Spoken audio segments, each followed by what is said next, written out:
Hello दोस्तों, एक बार फिर से स्वागत है आपका आरंभ स्टडी पॉइंट में। आज हम जो है ईवीएस समाप्त कर रहे हैं।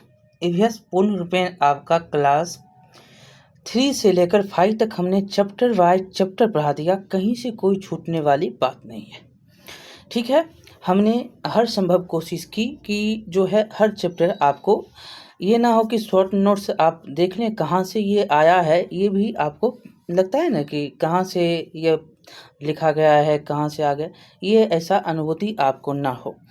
हमने हर चैप्टर को पढ़ा है, एक एक चैप्टर को हमने पढ़ा है, लाइन बाय लाइन हमने पढ़ा है।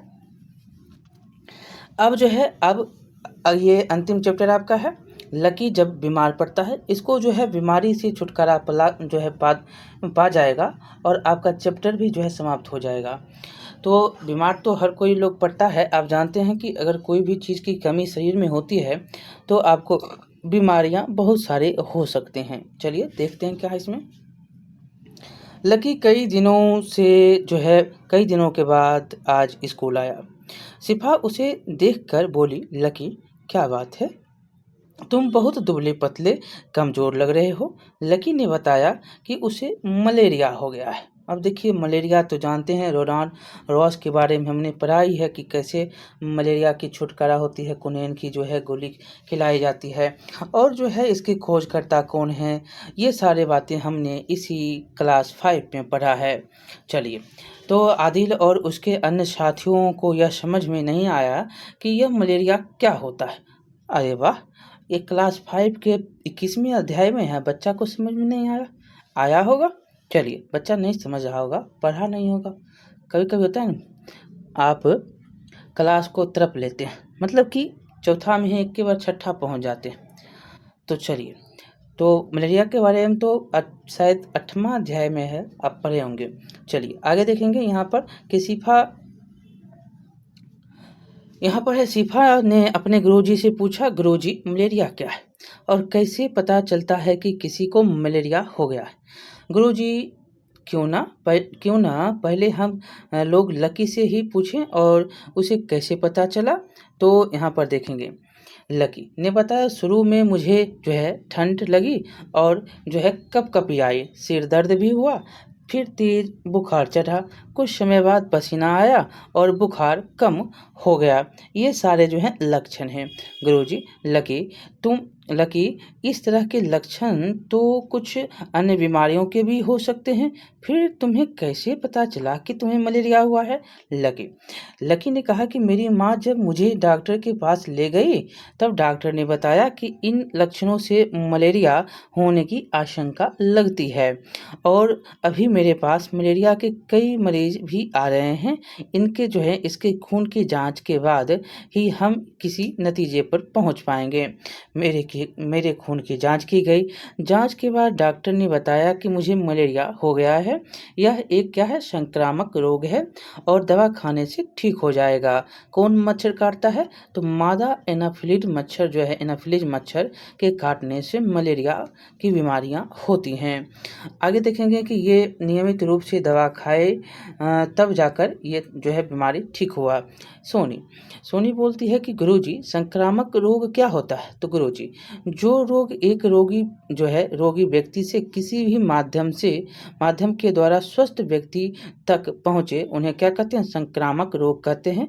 जैसे कि कोरोना था ना, अभी तत्काल में याद पा रही है, कोरोना घर में किस प्रकार से बंद रहे, आपको पता ही होगा।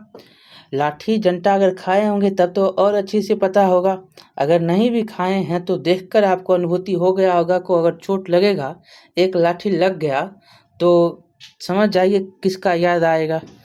ये सब जो है हमने अभी तत्कालीन 1-2 साल पहले देखे हैं, ठीक है। तो मतलब कि आपको याद होगा 22-23 मार्च को मोदी जी शुरू कर देते हैं क्या, लॉकडाउन। घर में रहिए, 6 महीना तक चलता रहता है। 6 महीना तक तो लाठी डंडा साथ ही साथ इलाज सब चल रहा था। चलिए, रमेश ने ये संक्रामक रोग एक व्यक्ति से दूसरे व्यक्ति तक कैसे पहुंचते हैं। तो गुरुजी, ये रोग वायु से किसी रोगी व्यक्ति के संपर्क में आने से, दूषित भोजन या जल से, कीड़े मकोड़ों के काटने से या जो है उसने उनसे हमारा भोजन या जल दूषित हो जाए तो एक दूसरे से ये क्या होगा, पहुंच जाएगा, व्यक्ति तक पहुंचने में इसकी सहायता करता है।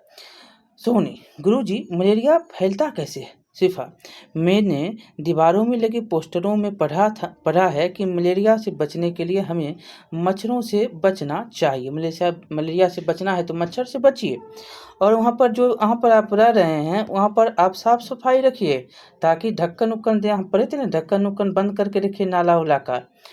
और यहाँ पर आगे देखेंगे कि एक दूसरे, ये तो क्वेश्चन हो ही गया कि संक्रामक रोग एक दूसरे व्यक्ति तक कैसे पहुँचता है, तो हवा से पहुँचता है, मच्छर से पहुँचता है, जल प्रदूषित है उससे पहुँचता है, बहुत कारण से पहुँचता है। चलिए, मल से पहुँचता है, खाना खा रहे हैं उससे मच्छर बैठा फिर दूसरी जगह गया वहाँ पर बैठा, वही खाना आप खा लेंगे फिर आपको हो जाएगा। अगला है गुरुजी, बिल्कुल ठीक, मच्छर से बचना ज़रूरी है, नहीं तो अन्य कई बीमारियां हो सकती हैं। देखिए मच्छर से क्या क्या और हो सकता है, तो dengue, filaria, chikungunya. Dengue, filaria, chikungunya जो है मच्छर से, और भी ये सारे मच्छर के काटने से होते हैं। आपको मलेरिया भी होता है ना। चलिए, राहुल, गुरुजी हमारे घर के सामने वाली सड़क पर कई सारे गड्ढे हैं, मैंने उनमें से बहुत सारे मच्छर को देखा, बताइए। अब यहाँ पर बताना है कि क्या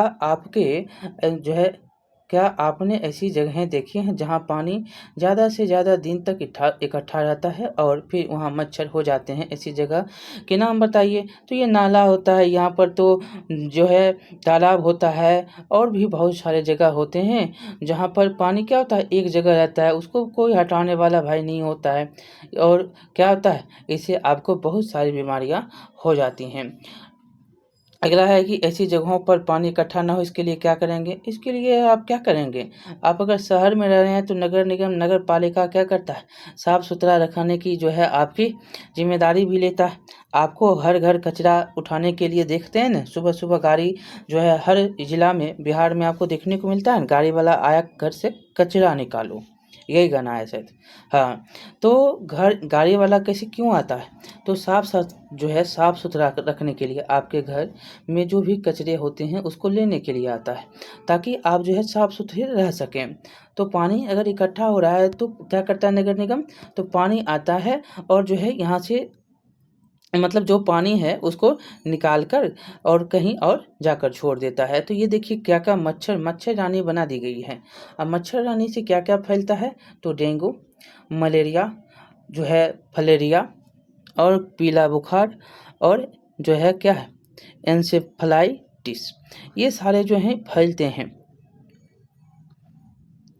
और यहाँ पर देखेंगे रवि, इसका मतलब है कि मच्छरों से फैलने वाले रोग से बचने के लिए हमें यह ध्यान रखना चाहिए कि पानी ज़्यादा दिनों तक जमा ना हो, सोने के समय मच्छरदानी का प्रयोग हो, और शिक्षक साथ ही मच्छरदानी का प्रयोग करना चाहिए। धुआं करके मच्छर भगाने से या जहाँ पानी जमा हो वहाँ मिट्टी का तेल डालने से मच्छरों से फैलने वाले अन्य बीमारियां भी बचाए जा सकता है।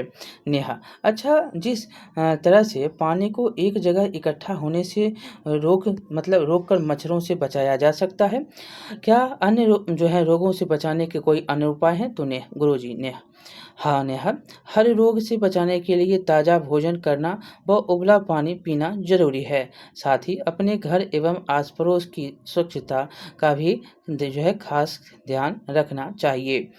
इससे डायरिया, कॉलेरा, खांसी, खुजली आदि संक्रामक रोग से भी बचा जा सकता है, अगर अपने आसपास को जो है स्वच्छ जो है आप रखेंगे तो। ठीक है, तो यहाँ पर क्वेश्चन भी है, कौन सा रोग एक व्यक्ति से दूसरे व्यक्ति तक फैलता है, तो आपने यहाँ पर देखा ना, टीबी देखेंगे, डायरिया, काटला, खांसी, खुजली, ये सब जो रोग है एक व्यक्ति से दूसरे व्यक्ति को हो जाता है। ये रोग कैसे फैलते हैं, लिखें डायरिया और खांसी। डायरिया क्या है, एक प्रकार का संक्रामक बीमारी है जो बासी भोजन करने से, गंदा पानी पीने से, अपने आसपास की सफाई नहीं रखने से हो जाता है। खांसी क्या है, यह भी एक संक्रामक बीमारी है जो छुआछूत शब्द व अन्य उपक्रम माध्यमों से वाहकों द्वारा फैलता है। दमा बीमारी हो जाएगा, खांसी ज़्यादा होगा तो। आगे है, डायरिया होने पर हम जो है कौन सा प्राथमिक उपचार ले सकते हैं, अपने स्वास्थ्य कर्मी से पूछ के बताइए। देखिए, अगर डायरिया हो गया है तो सर्वप्रथम आप तो चले जाइए कहाँ, तो प्राथमिक स्वास्थ्य केंद्र चले जाइए। वहाँ पर आपको बताया जाएगा कि नमक व चीनी का घोल लीजिए। ये क्या होता है, जीवन रक्षक घोल होता है, इसको कहते हैं। या इसके अलावा जो है ORS लीजिए। ये जो है क्या होता है, इससे भी जो है तुरंत आपको राहत मिल सकती है डॉक्टर के सुझाए गए जो है बातों से। ठीक है, अब देखेंगे कि डायरिया होने वाले, ये तो हो गया। अब है, आप अपने साथियों को अपने साथियों को स्वास्थ्य के प्रति कैसे जागरूक करेंगे। अरे भाई, स्वास्थ्य के प्रति जागरूक करने के लिए बहुत बातें हैं। सबसे पहले तो उसको साफ सुथरा कहेंगे, भाई रहो तुम, गंदे पानी का उपयोग नहीं करो, गंदे खाना मतलब बासी पानी बासी खाना नहीं खाना है आपको। संक्रामक जो चीज़ें आपको यहाँ पर लग रहा है कि हो गया है, उसको नहीं सेवन करना है। चीज़ों ऐसे संक्रमित चीज़ होते हैं, उससे आपको दूर रहने हैं। आप समय समय पर DDT का जो है दवा और छिड़काव कराते रहिए, ताकि मच्छर का जो प्रजनन होता है, मच्छर और केरोसिन तेल का छिड़काव करते रहिए। ये सब आप कर सकते हैं। जब कोई बीमार हो तो उनका क्या इससे मदद कर सकते हैं, जब कोई बीमार हो तो प्राथमिक उपचार उसका करिए। सबसे पहले डॉक्टर के पास उसको ले जाइए। कोई भी बीमारी से बचने के लिए क्या करना चाहिए, तो सबसे पहले तो आप ताज़ा भोजन करिए। साफ जो है भोजन करना है आपको, ताज़ा और उबला हुआ पानी पीजिए। साथ ही साथ जो है अपने आस पड़ोस की तनिक सुरक्षा का ध्यान भी रखेंगे तो क्या होगा, इससे बीमारी से आप बच सकते हैं। तो इस प्रकार से आपका होता है चैप्टर ये समाप्त। अब जो है हम शुरू करेंगे 9 क्लास SCERT। हमने NCERT 9 क्लास 10 क्लास के हम जो है 10 क्लास में हम पहुंच गए थे। 10 क्लास हम शुरू करने वाले हैं NCERT का, और 9 क्लास शुरू होगा आपका SCERT का। ठीक है, दोनों साथ में लेकर चलेंगे। बहुत बहुत धन्यवाद। लाइक करिएगा, शेयर करिएगा, सब्सक्राइब करना नहीं भूलिएगा। मिलते हैं अगले चैप्टर में। ऐसे हम आपको बताएंगे थे कि साइंस जो चैप्टर है साइंस का, वो साइंस जो है NCERT और SCERT दोनों सेम है, ये आप याद रखिएगा। और कुछ जो विषय अलग अलग है, सब विषय हम पढ़ाएंगे। हर सब्जेक्ट के जो हैं आपको हम ये भी बता दें टोटल सब्जेक्ट मतलब टोटल सब्जेक्ट में अध्याय कितना है। टोटल जो है 9 10th में आपको 95 क्लास होंगे। कितने, 95 क्लास। ये 95 क्लास जो होगा ये आपको मात्र 6 से 7 दिन में होगा। 6 से 7 दिन में आपको 95 क्लास मिलेंगे, जो कि आपको थ्योरी के रूप में होंगे 9 10th के। उसके बाद जो है कुछ 200 कुछ क्लास है। यहाँ पर आपको हम बता दें कितने क्लास हैं। 111 क्लास आपको होंगे 11th में, और 118 क्लास होंगे आपको 12th में। ये 12th और 11th वाले क्लास जो हैं समाप्त आपको होंगे 15 तारीख तक। जो उसके बाद ऐसे तो आप क्वेश्चन कर ही रहे हैं, क्वेश्चन भी होंगे साथ साथ।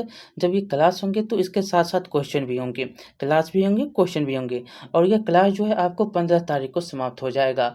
और यह जो 9 10th का क्लास है वो आपको इस मंथ के 6 से 7 दिन में जो है, लगभग आप कह सकते हैं कि 30 तारीख से पहले भी हो सकता है। ऐसे 30 मान कर चलिए, 30 तक जो है मान कर चलिए। 95 क्लास जो है आपको 30 तक आ जाएंगे।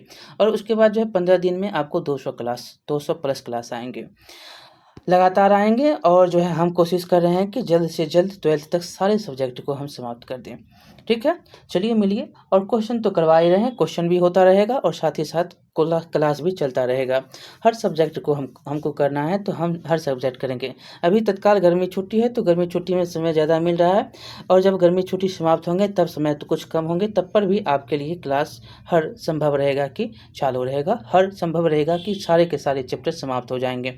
आप MCQ भी बनाइए और क्लास जो है क्लास भी करिए, साथ ही साथ दोनों काम करेंगे। ठीक है, चलिए मिलिए अगले चैप्टर में।